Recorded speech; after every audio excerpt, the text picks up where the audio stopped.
Maneno yamekuwa ni mengi sana kuhusu ndoa ya Stephen Aziz Ki mwamba wa Gadugu na pia penzi la dada yetu Hamisa Mobeto ambalo liliingia kwenye kashikachi hapa katikati, na watu wengi waliweza kuzungumza kuhusiana na hilo, akiwemo Maimartha, Kerima Story.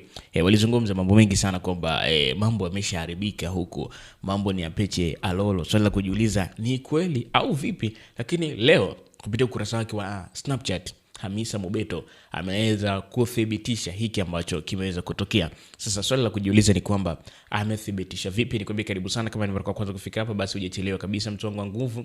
Tumia sekunde chache kwa ajili ya kusubscribe YouTube channel yetu Bongo Recap kwa ajili ya kupata update na taarifa nyingi zaidi. Hii ni Bongo Recap.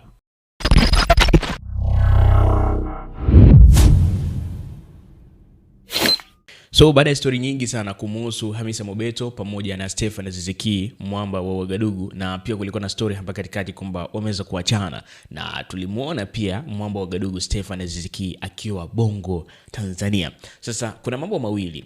Jambo la kwanza ambalo lilimfanya Aziz Ki aweze kutua hapa Bongo limehusishwa na kurejea katika klabu yake ya zamani Young Africans, na kwamba kuna mkataba wake mpya, so msimu ujao tutarejea kuona hivyo. Lakini jambo la pili ambalo jambo muhimu zaidi nataka nilizungumzie hapa ni kuhusu yeye kuweza kutokuelewana hapo katikati, yani kutokuwa na maelewano kati ya Hamisa Mobeto pamoja na Stephen Aziz Ki. Ndio maana akaamua kutoa moja kwa moja Bongoland Tanzania kwa ajili ya kumaliza mgogoro ambao unaendelea hapa katikati. Na baada ya hapo kuna picha mjongeo na pia picha za kawaida ambazo zilikuwepo, wanaziita picha mnato, zilikuwepo ambazo zilikuwa zinaonyesha familia ya Stephen Aziz Ki ambao walikuwepo wawakilishi, na pia familia ya Hamisa Mobeto walikuwepo wote kwa pamoja, wanaongelea na wanazungumza kwa kile ambacho kimeweza kutokea. Sasa maswali yakawa ni mengi, watu wakathibitisha kwamba ni kweli hili penzi limeweza kuvunjika. Miongoni mwa kitu ambacho kiliwasababisha watu waweze kuthibitisha hiki ni baada ya kuweza kupigiwa simu mama yake na Hamisa Mobeto na kuulizwa kwamba mama, tunasikia tayari huko mambo ni ya peche ya lolo, kwa maana tayari penzi kati la Hamisa pamoja na Stephen Aziz Ki limesha haribika.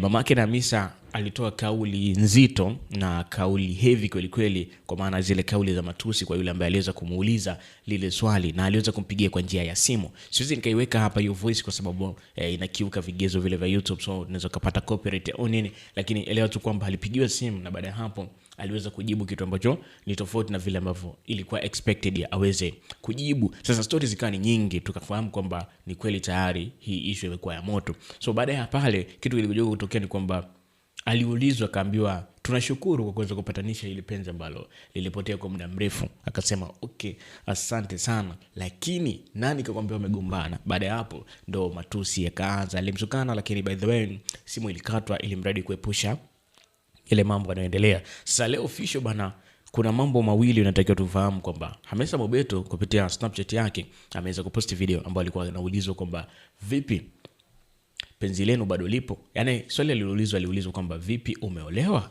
Hamisa Mobeto aliulizwa umeolewa, alafu kauli aliyoisema oh wow nimeolewa, yani kama vile alishangaa fulani.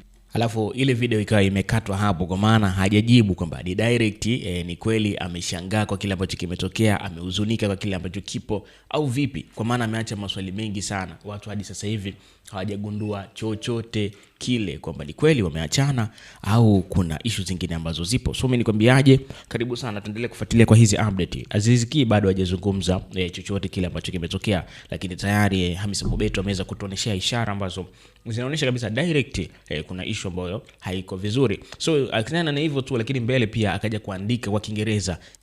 Ameweza kuandika kama hivi: if the place where I found peace has no chair, I will gladly sit on the floor just to stay there.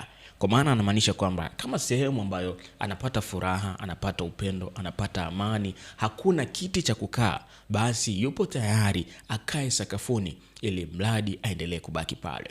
Tumeelewana hapo Sasa moja kwa moja tunaunganisha doti, na maanisha kwamba penzi limerudi na penzi lipo, hata kama anapatia changamoto gani, lakini kiuhalisia ni kwamba anapata amani kwa kila ambacho kimetoka. Kwa nini nakuunganishia hizi video mbili? Kwa sababu video ya kwanza ameposti akiuliza swali kama ameolewa au vipi, afu video ya pili akafuatisha kuweka ile post ambayo imeandikwa if the place I found peace has no chair, I will gladly sit in the floor just to stay there. Kwa maana kama hakuna kiti lakini napata amani, mimi niko tayari kukata sakafuni, cha msingi amani tu, masuala mengine majaliwa. Vipi upande wako, unaonaje kuhusiana hii issue ambayo inaendelea? Hebu niandike kupitia comment section hapo, lakini kabla hujaenda kwenye comment section nakuomba sana subscribe YouTube channel yetu Bongo Recap kwa ajili ya update na taarifa nyingi zaidi. Sina la ziada kwa sasa, see you next time, ciao.